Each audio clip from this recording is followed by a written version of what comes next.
Then tetragonal you can write tin, white. White is, this is the allotrope of tin, है ना. Tin के allotropes होते हैं, grey tin होता है, व्हाइट टिन होता है. तो व्हाइट टिन का जो स्ट्रक्चर है वो टेट्रागोनल होता है. Then SnO2 tin dioxide. फिर titanium TiO2 titanium dioxide. These examples you can even study from NCERT. Okay, NCERT में जो examples है वो याद कर लेना है, बाकी बहुत ज्यादा एक्स्ट्रा करने की जरूरत नहीं है. Calcium sulphate. These are all examples of tetragonal. I'm just rubbing the sides में यहां पर थोड़ा.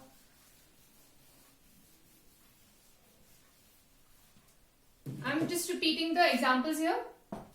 NaCl, ZnS, etc.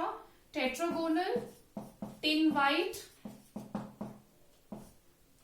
SnO2, TiO2, calcium sulfate. These are all examples of tetragonal.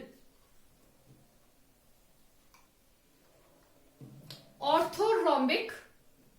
Orthorhombic में ये रोम्बिक वर्ड याद रखो, रोम्बिक सल्फर. ऑर्थोरोम्बिक का example हो गया rhombic sulphur, potassium nitrate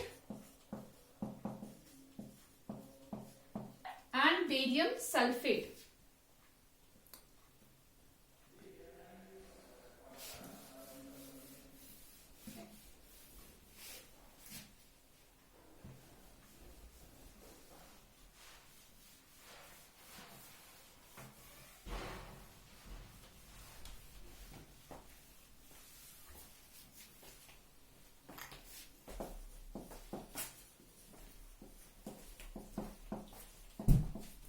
monoclinic examples, monoclinic sulphur. ठीक है, मोनोक्लिनिक के एग्जाम्पल्स में you can put monoclinic sulphur. Then global salt, sodium sulphate dot 10H2O. sodium sulfate dot 10H2O. It is also known as Glauber's salt.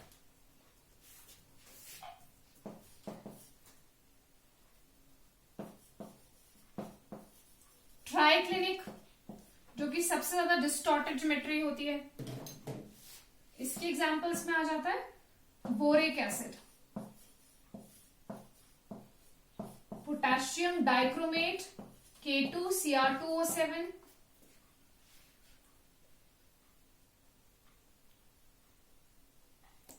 ठीक है. Then blue vitriol, copper sulphate dot 5H2O.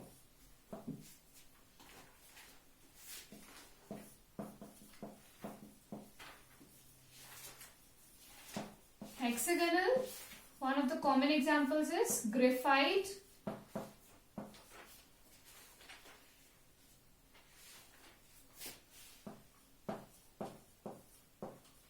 zinc oxide, CD, cadmium sulfide.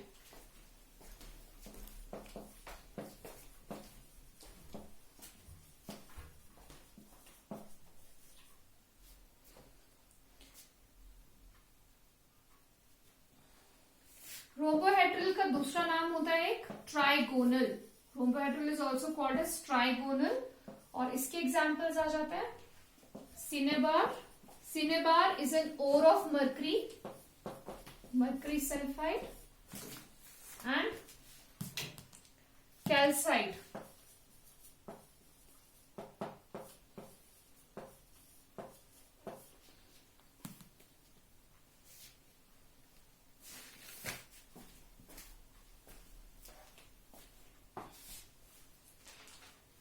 Note down the examples quickly.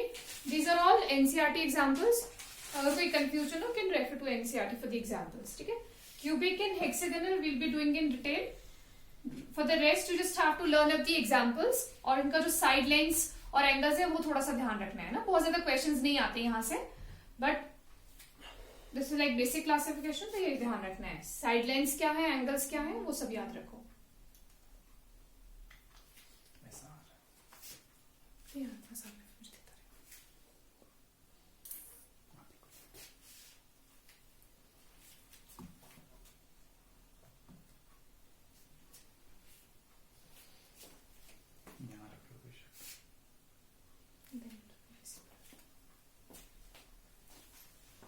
Okay, have you noted?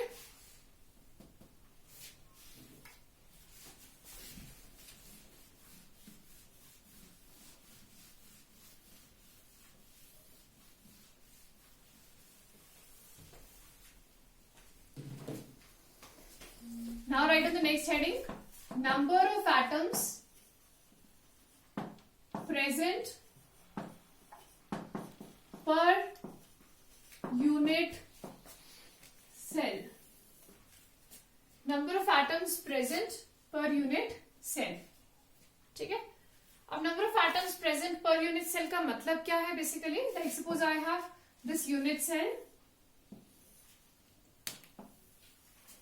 I'm drawing a cubic unit cell.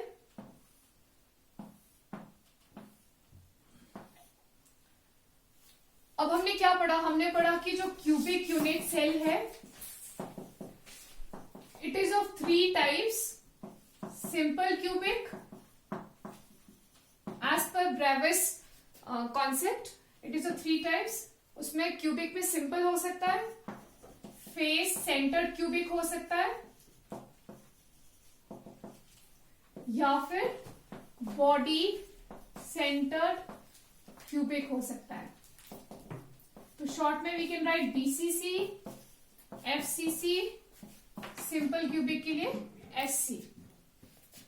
ठीक है, तो cubic unit cell is of 3 types, simple cubic, face centred cubic and body centred cubic. So I am picking up the simple वाला first, simple cubic. अब ये थोड़ा सा ना 3 dimensional है, so you have to be very careful when imagining the 3D structures, okay? So in a simple cubic, the atoms are present only at the corners.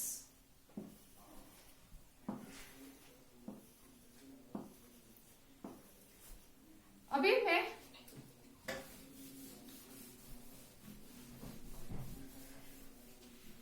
इसको ध्यान से विजुलाइज करना है,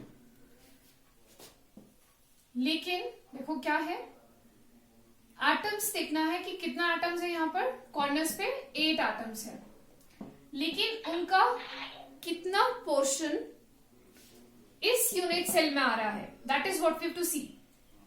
out of this entire atom, what portion of this atom belongs to this unit cell. अच्छा, portion of atom क्यों बोल रहे हैं? क्योंकि जो कॉर्नर एटम है ना, ये 7 वाले एटम से, 7 वाले सेल से भी शेयर हो रहा है। जैसे देखो, ये मान लो एक कमरा है, ठीक है, अब इस कमरे के साथ, ये मान लो एक कमरा है, इस कमरे के साथ एक और कमरा है, ठीक है, वैसे ही बनाना है आपने सिंपल, और उसके ऊपर भी एक कमरा है,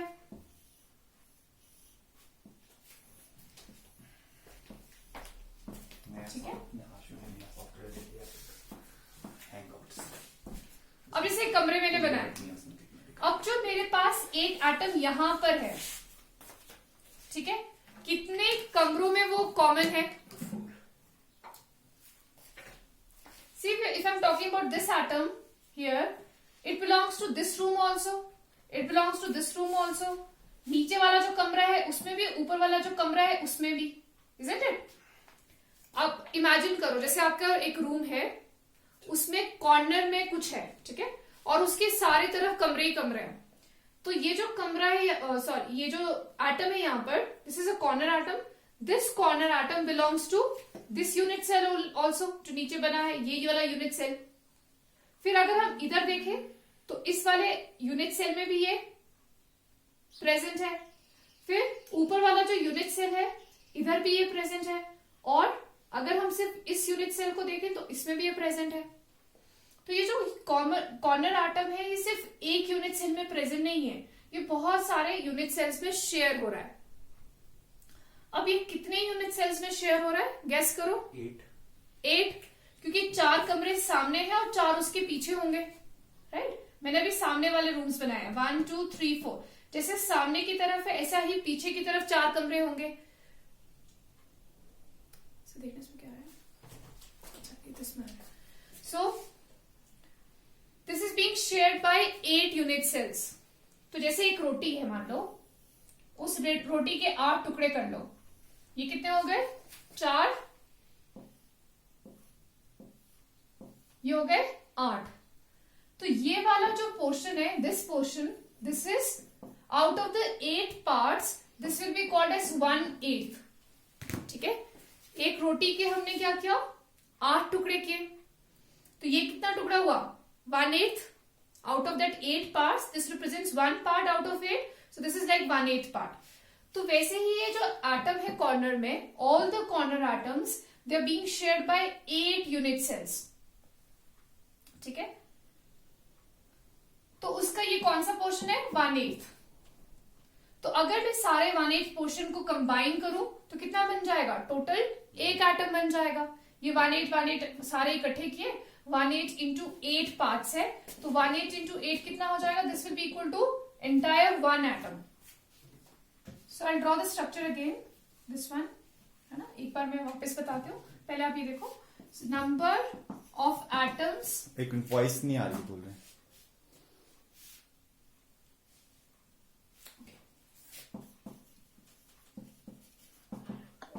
अब आ रही है? सर आपकी तो आ रही है। आपकी आ रही है। पूजा मैम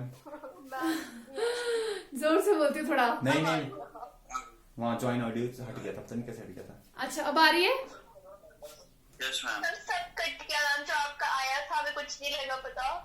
अच्छा मैं रिपीट कर देती हूँ, आई जस्ट रिपीट, बीच में कुछ हुआ। Okay.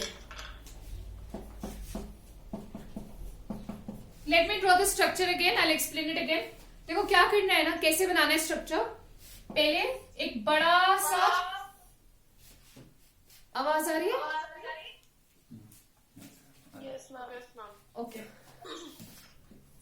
So what I am doing is, एक बड़ा यूनिट सेल बनाना है और उसको 8 स्मॉल पोर्शंस में डिवाइड करना है। ठीक है, what will do is, we'll make up a big cube and divide that into smaller 8 cubes. How? See, ये एक बनाया स्क्वायर, इसके ऊपर एक और लंबा सा स्क्वायर बना लो।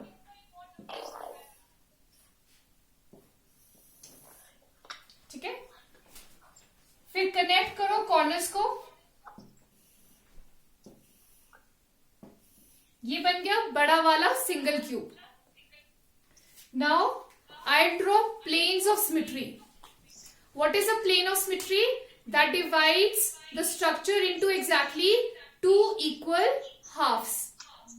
Okay, so now see, I am drawing one plane of symmetry. इसके पैरेलल जो ये लाइन है, इसके पैरेलल लाइंस ड्रॉ करना है। ठीक है, हर लाइन के पैरेलल लाइन ड्रॉ करेंगे। So this is one 2-dimensional plane, इसका मिरर इमेज बनाना है बिल्कुल। तो ये एक मेरा वर्टिकल प्लेन है जो स्ट्रक्चर को 2 इक्वल पार्ट्स में डिवाइड कर रहा है। ऐसे ही एक और प्लेन बनाएंगे which is vertical like this, बिल्कुल एकदम मिरर इमेज बनाना है। पीछे वाला जो आपका फेस है उसका mirror image. So this is another plane of symmetry. पहले मैंने ऐसे वर्टिकली बनाया, फिर ऐसे वर्टिकली बनाया। अब थर्ड प्लेन जो है that is horizontal.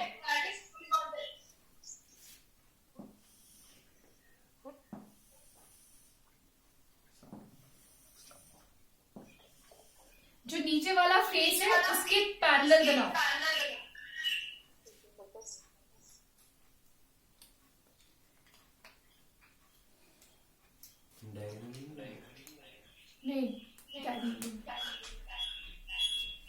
Then 3 axes.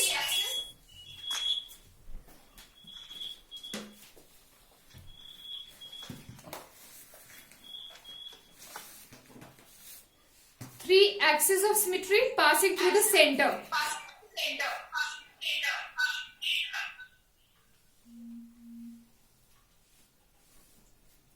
ठीक है, अगर अभी ये नहीं बन पा रहा है तो कोई बात नहीं है.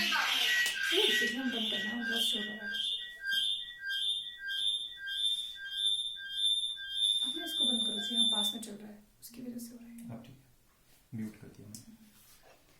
Even if you not able to draw it, कोई बात नहीं, आप इसको भी समझो, ये फिर धीरे धीरे बन जाता है. ठीक है, सो डोंट वरी मच.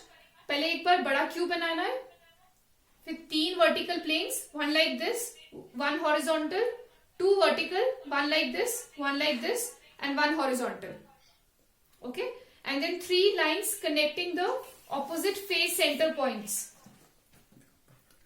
इससे क्या हुआ, जो आपका स्ट्रक्चर है वो 8 स्मॉल क्यूब्स में डिवाइड हो गया. अब ये जो छोटी छोटी 8 क्यूब्स हैं, इनके सेंटर में अगर कोई एटम है, मान लो यहां पर, तो वो हर जो ये 8 क्यूब्स है उनमें शेयर होगा. लाइक पीछे वाला क्यूब ये है ना, ये 2 क्यूब्स है. लाइक ये 1 क्यूब है, ये 2 है, ये 3, ये 4. दीज आर 4 क्यूब्स, और इनके नीचे भी 4 क्यूब्स हैं. 1 2 3 4. तो जहां मैंने ये 4 पॉइंट्स बनाया ना, इसके नीचे 4 क्यूब्स हैं, और इन पॉइंट्स के नीचे 4 क्यूब्स हैं. And this is the common point. तो ये कॉर्नर एटम इस क्यूब में भी शेयर हो रहा है, इसमें भी, इधर भी, इधर भी, ऊपर वाला क्यूब. ठीक है, आगे पीछे. So this particular atom is being shared by 8 unit cells. तो अगर हम एक सेल में इसका पोर्शन देखें कि एक सेल में कितना पोर्शन है, तो वो सिर्फ 1/8 है. ठीक है, out of the 8 portions, only this much portion belongs to one single unit cell. Only this much portion, and that is 1/8.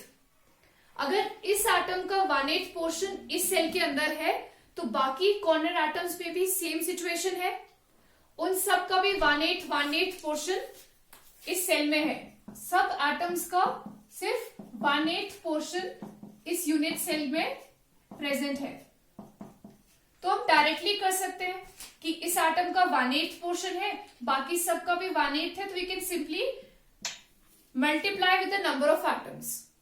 एक एटम का 1/8 पोर्शन इस सेल में है, multiply with the number of atoms, that is 8. तो total portion of all the atoms present with in this single unit cell is equal to 1. Meaning अगर हर atom इतना इतना शेयर कर रहा है, तो जब पूरा मिला लेंगे तो वो एक ही एटम के बराबर हो जाएगा. तो इनडायरेक्टली अगर हम नंबर ऑफ एटम्स देखें कि इस यूनिट सेल के अंदर कितना पोर्शन ऑफ एटम है, so that is equivalent to one single atom only.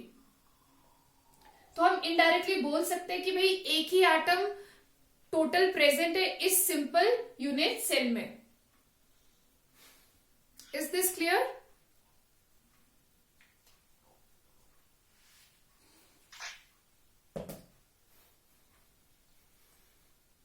क्यों आ रहा है? No longer has a time.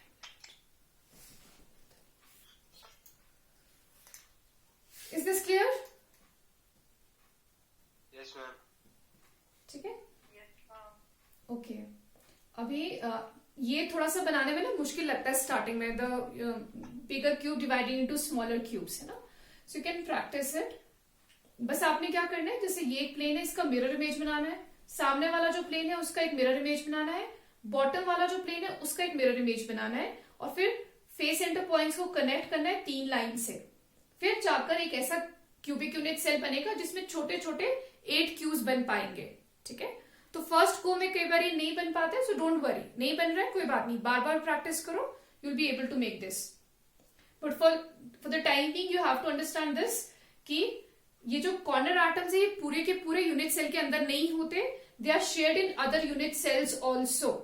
सो अगर हम कुछ भी स्टडी कर रहे हैं एक यूनिट सेल के रिस्पेक्ट में, तो हमें देखना पड़ेगा कि कितना मास ऑफ एटम है. अगर इस यूनिट सेल के अंदर कितना मास ऑफ एटम है, तो उसके लिए हमें पता होना चाहिए कि कितना पोर्शन इस यूनिट सेल के अंदर है. तो वो हमने यहाँ पर निकाला कि उसका सिर्फ 1/8 पोर्शन इस यूनिट सेल के अंदर है, बाकी और यूनिट सेल्स में है. और टोटल सभी एटम्स का कंट्रीब्यूशन इतना आ रहा है जितना कि एक एटम का कंट्रीब्यूशन होता है. This is for simple cubic. Her case में हर केस वो 1 ही आएगा। नहीं बच्चे, हर केस में 1 नहीं आएगा। अब जैसे देखो, मैं लेती हूँ बॉडी सेंटर्ड, तो बॉडी सेंटर में ना बीच में भी एक एटम होता है। कॉर्नर्स तो वैसे ही रहेंगे, लेकिन बीच में भी एक एटम है। अब जो बीच में एटम है वो कहीं भी शेयर नहीं हो रहा, ठीक है। It's like you have a room, room के बिल्कुल बीच में कोई एटम है तो वो सेकेंड रूम में शेयर नहीं हो रहा है, ठीक है। तो ये वाला जो एटम है इसका पूरा कंट्रीब्यूशन लेंगे। It will be taken as a 1 atom because it is not shared in other unit cells. तो अगर मैं सिंपल क्यूब की जगह बॉडी सेंटर्ड क्यूबिक निकाल रही हूं, ठीक है, you can write the next one, body centred cubic.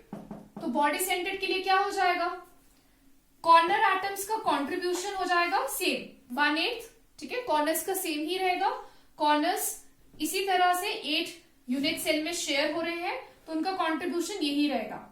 लेकिन जो बॉडी सेंटर में है उसका कंट्रीब्यूशन कैसा है, पूरा it will be taken as a single atom क्योंकि वो कहीं भी शेयर नहीं हो रहा है। तो टोटल नंबर ऑफ एटम्स कितने हो गए, 1 + 1, टोटल नंबर ऑफ एटम्स कितना हो गया, 2।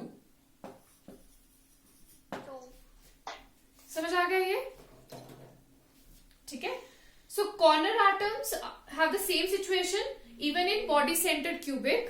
They are being shared by 8 unit cells, so their contribution per unit cell is 1/8, and because number of atoms are 8, so total contribution of all corner atoms is 1, and for body center it is 1 because the body center atom is not shared in other unit cells. It belongs to a single unit cell. वो बिल्कुल बीच में है, वो पूरा का पूरा इसी के अंदर है, वो कहीं शेयर नहीं हो रहा है, तो उसका फुल कंट्रीब्यूशन लेंगे। तो टोटल एटम्स कितना हो गया, कॉर्नर्स का 1 और बॉडी सेंटर का 1, तो टोटल एटम्स हम लेंगे 2। Is this clear? Now the third case, face centred cubic. Face centred का क्या रहता है, कॉर्नर्स का कंट्रीब्यूशन सेम रहेगा, फेस के सेंटर्स पे एटम है, यहां पर एटम्स है, तो फेसेस पे जो एटम्स है वो कितने यूनिट सेल में शेयर होंगे, जैसे ये फेस है ना, if you can make a, हाँ ठीक है, जैसे यहां पर एक फेस है इधर, तो ये साथ वाला यहां पर एक और है। जैसे मान लो एक कमरा है, मैं यहां अलग से बना रही हूं, जैसे सपोज ये एक रूम है या सेल है,